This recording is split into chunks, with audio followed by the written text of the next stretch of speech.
Good morning everyone. नमस्कार विद्यार्थी मित्रांनो.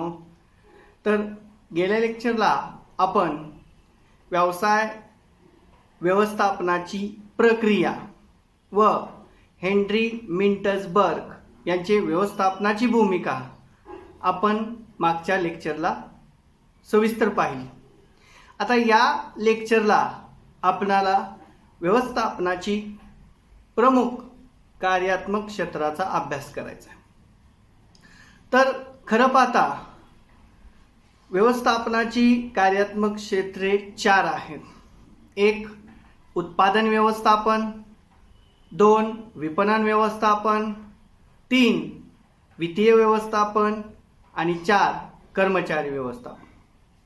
तर व्यवसायातील व्यवस्थापन म्हणजे व्यवसायातील वेगवेगळ्या कार्याचे व्यवस्थापन करणे होय. व्यवसायाच्या कार्याचे उत्पादन, विपणन, वित्तपुरवठा व कर्मचारी अशा 4 भागात वर्गीकरण केलेले आहे. म्हणजे व्यवसायाचे कार्य आहे त्या कार्याचं वर्गीकरण 4 भागामध्ये केलेले आहे. तर ते 4 भाग कोणते? त्यामध्ये उत्पादन व्यवस्थापन असेल, विपणन व्यवस्थापन असेल, वित्तीय व्यवस्थापन असेल, कर्मचारी व्यवस्थापन असेल. असं 4 भागात व्यवसायाच्या व्यवस्थापनाचं वर्गीकरण, कार्याचं वर्गीकरण केलेलं आपल्याला दिसून येतं. तर विद्यार्थी मित्रांनो, व्यवसायाच्या कार्याचे वर्गीकरण करत असताना सगळ्यात महत्त्वाचा आणि पहिला घटक येतो ते म्हणजे उत्पादन व्यवस्थापन. तर उत्पादन व्यवस्थापन हा व्यवसायाच्या कार्यात्मक क्षेत्रातील पहिलं आणि प्रमुख कार्यात्मक क्षेत्र आहे. उत्पादन व्यवस्थापनामध्ये व्यवसायाचे पहिले कार्यात्मक क्षेत्र समजले जाते. उत्पादन व्यवसायामध्ये व्यवसायाच्या उत्पादन विषयक सर्व कार्याचा समावेश होतो. बघा, उत्पादन व्यवस्थापनामध्ये व्यवसायाच्या उत्पादन विषयक सर्व कार्याचा समावेश यामध्ये होत असतो. मग प्रामुख्याने उत्पादनाविषयी कोणकोणती कार्य आहेत त्याचा आढावा प्रामुख्याने आपल्याला सविस्तर घ्यावा लागेल. यामध्ये उत्पादन नियोजन व नियंत्रण.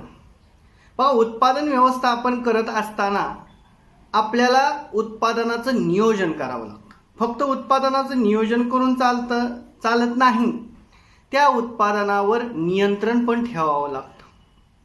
बघा, व्यवसायामध्ये जर उत्पादन करायचं असेल तर त्या उत्पादनाला विशिष्ट असं नियोजन तुम्हाला करावं लागतं.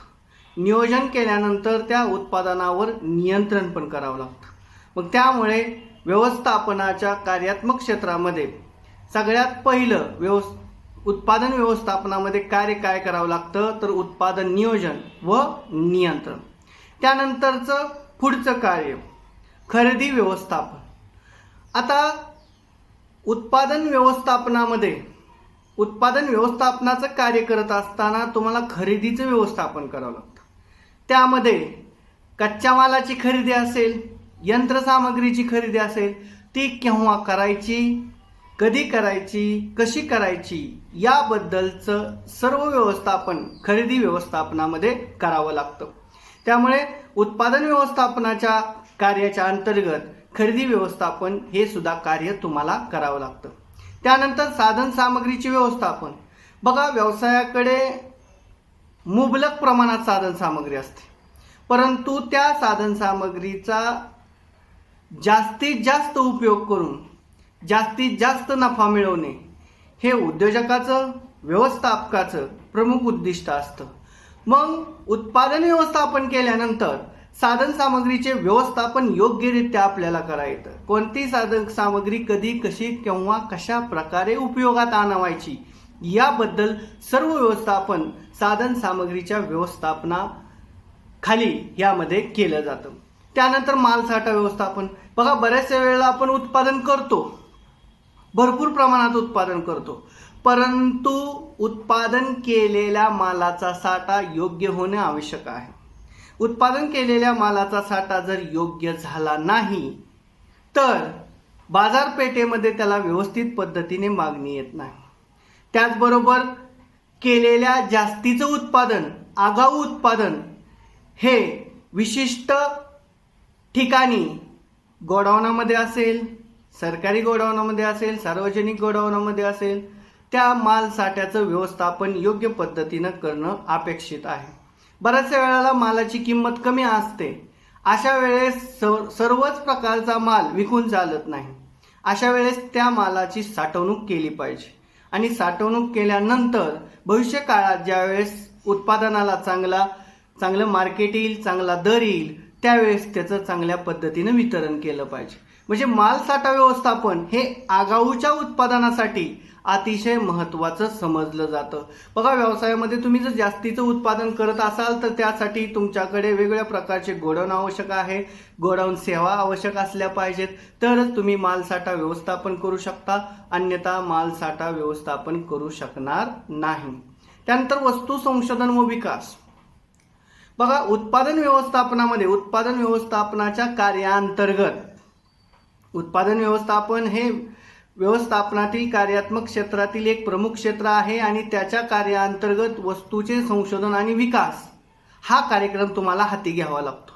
बघा, बऱ्याचशा वेळेला वस्तूचे उत्पादन झाल्यानंतर ती वस्तू डायरेक्ट मार्केटमध्ये विकून चालत नाही. पहिल्यांदा त्या वस्तूचं संशोधन केलं पाहिजे. आता संशोधन कशासाठी करायचं? ती वस्तू ग्राहकांच्या उपयोगासाठी, ग्राहकाच्या उपभोगासाठी योग्य आहे का नाही हे पाहण्यासाठी वस्तू संशोधन करावं लागतं. वस्तू संशोधन केल्यानंतर त्या वस्तूचा विकास यामध्ये करणं अपेक्षित आहे. बघा, वस्तू संशोधन केल्यानंतर त्या वस्तूचा विकास म्हणजे त्या वस्तूचा दर्जा योग्य ठेवण्यासाठी वस्तूचा विकास त्यामध्ये केला जातो. म्हणजे गुड्स डेव्हलपिंग ही संकल्पना याच्या अंडर व्यवसायामध्ये केली जाते. त्यानंतर दर्जा नियंत्रण. बघा, बरेचसे उद्योजक असतात, बरेचसे व्यवसाय असतात, बरेचशा मॅन्युफॅक्चरिंग कंपन्या असतात की त्या व्यवसायामधून वस्तूचे उत्पादन करतात.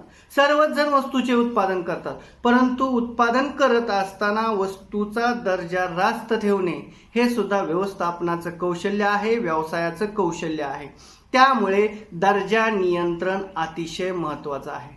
बघा, मार्केटमध्ये मोठ्या प्रमाणात वस्तूची खरेदी विक्री होते, परंतु बाजारपेठेतील राजा म्हणजे ग्राहक विशिष्ट वस्तूलाच काय करत असतो? प्राधान्य देत असतो. म्हणजे वस्तूचा दर्जा आणि वस्तूची किंमत याकडे जास्त लक्ष दिलं जातं. बघा, आता मार्केटचा ट्रेंड आलेला आहे. High quality indicate high price, low quality indicate low price. परंतु आपल्याकडे किमतीबरोबरच वस्तूचा दर्जा रास्त ठेवणे हे महत्त्वाचं आहे. मग त्यामुळेच व्यवसायामध्ये दर्जा नियंत्रण सुद्धा महत्त्वाचं आहे.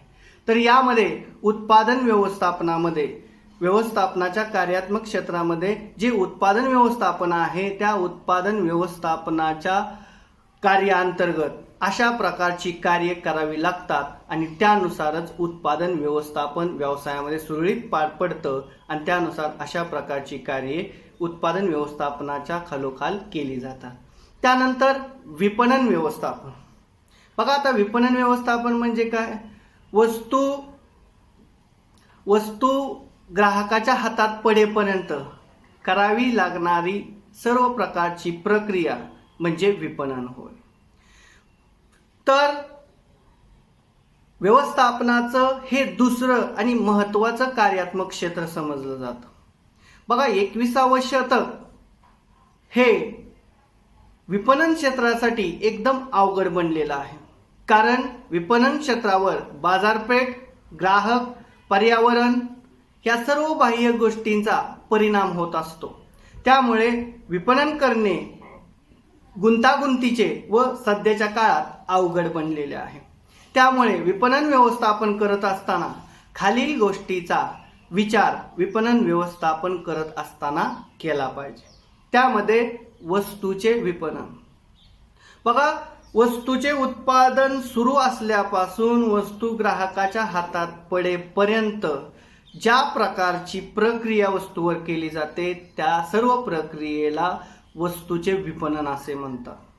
मग त्यामध्ये वस्तूची बांधणी असेल, वस्तूची किंमत असेल, त्याचबरोबर वस्तूचे वजन असेल, वस्तूची चव असेल, सर्व प्रकारच्या गोष्टीचा अंतर्भाव वस्तूचे विपणन यामध्ये प्रामुख्याने केला जात असतो।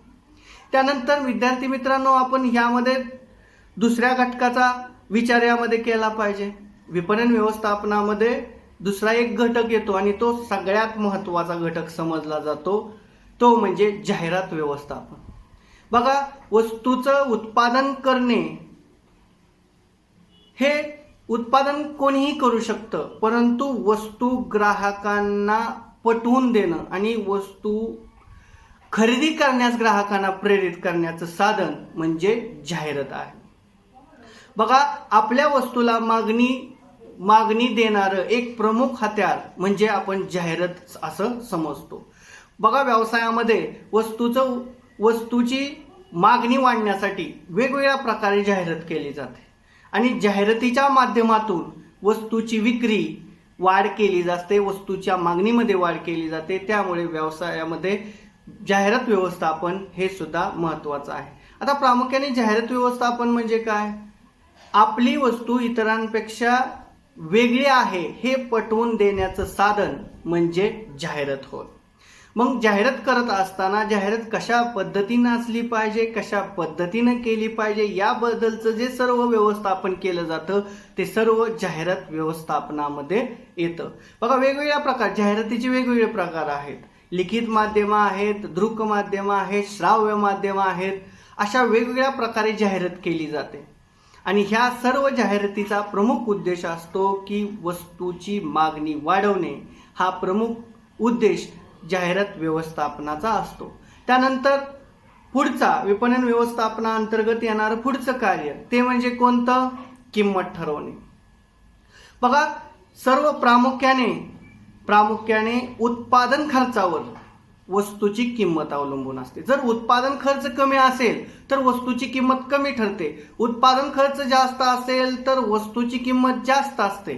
त्यामुळे उत्पादन खर्चावर बऱ्याचशा वेळेला वस्तूची किंमत ठरली जाते। ज्यावेळेस वस्तूची किंमत स्वस्त असते, वस्तूचा दर्जा योग्य असतो, त्यावेळेस ग्राहक वस्तूची खरेदी मोठ्या प्रमाणात करतात। वस्तूची किंमत जास्त असते, त्याचबरोबर वस्तूचा दर्जा निकृष्ट असतो, अशा वेळेस ग्राहक वस्तूची खरेदी करू शकणार नाही किंवा करणार नाही। त्यासाठी वस्तू आणि त्याची किंमत योग्य असणे, दर्जानुसार किंमत असणे आणि वस्तूनुसार किंमत असणे हे तितकंच महत्त्वाचं विपणन व्यवस्थापनाच्या कार्यामध्ये आहे। त्याचबरोबर पुढे बाजारपेठ संशोधन। खऱ्या अर्थाने आताची संकल्पना जरा वेगळी आहे। तर शेतात काय पिकतं याच्यापेक्षा बाजारात काय विकतं हे ज्याला कळतं तो खऱ्या अर्थाने उत्कृष्ट उद्योजक किंवा उत्कृष्ट व्यवस्थापक होऊ शकतो। तर कसं?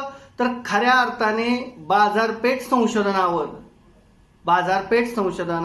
व्यवसायाचं यश अवलंबून असतं। बाजारपेठेमध्ये वस्तूला कधी मागणी आहे, बाजारपेठेमध्ये वस्तूला केव्हा मागणी नाही, बाजारपेठ संशोधन केल्यानंतर, बाजारपेठेचा पूर्ण अभ्यास केल्यानंतर कोणत्या बाजारामध्ये आणि कशा प्रकारे वस्तू आपली विकली जाईल किंवा कशा प्रकारे कोणत्या प्रकारे आपल्या वस्तूला मागणी येईल हे बाजारपेठ संशोधनावरून कळतं। म्हणजे विपणन व्यवस्थापन करत असताना तुम्हाला बाजारपेठ संशोधन करावं लागतं। बाजारपेठ संशोधन केल्यानंतर तुमच्या वस्तू कोणत्या बाजारात कशा पद्धतीने विकली पाहिजे ह्याचा अभ्यास तुम्हाला समजतो आणि त्यानुसार तुम्हाला कोणत्याही प्रकारची अडचण वस्तूच्या विक्रीबद्दल येत नाही। त्यानंतर वैयक्तिक विक्री। बघा, विपणन व्यवस्थापन करत असताना सेल्समनद्वारे वेगवेगळ्या प्रकारची वैयक्तिक विक्री केली जाते। आता वैयक्तिक विक्री म्हणजे काय? स्वतः व्यक्ती वेगवेगळ्या प्रकारे वेगवेगळ्या ठिकाणी फिरून ज्यावेळेस वस्तूची विक्री करतो त्यावेळेस त्याला वैयक्तिक विक्री असे म्हणतात।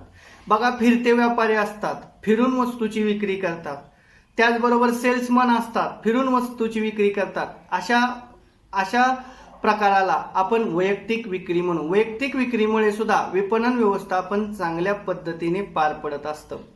त्याचबरोबर वितरण व्यवस्थापन म्हणजे काय? वस्तूचे उत्पादन झाल्यापासून वस्तू बाजारपेठेपर्यंत आणेपर्यंत ज्या काही सर्व प्रक्रिया केल्या जातात त्याला वितरण असे म्हणतात। आणि वितरणामध्ये वेगवेगळ्या प्रकारचे वेगवेगळ्या प्रकारच्या साखळ्या आहेत. वितरण साखळीमध्ये वेगवेगळ्या प्रकारच्या साखळ्या आहेत. त्यामध्ये आपण पाहिली तर उत्पादक असेल, त्यानंतर घाऊक व्यापारी असेल, त्यानंतर किरकोळ दुकानदार असेल आणि त्यानंतर ग्राहक असेल. अशा वितरकाच्या वेगवेगळ्या साखळ्या असतात आणि त्यानुसार सुद्धा विपणनाचं कार्य चालतं. त्यामुळे वितरण व्यवस्थापन चांगल्या पद्धतीने होताना आपल्याला दिसतं. त्यानंतर विक्री वृद्धी. तर व्यवसायामध्ये वस्तूच्या उत्पादनाला मागणी यावी म्हणून केलेले वेगवेगळे प्रयत्न म्हणजे विक्री वृद्धी. बघा, एका साबणावर एक साबण फ्री ही संकल्पना विक्री वृद्धीची आहे.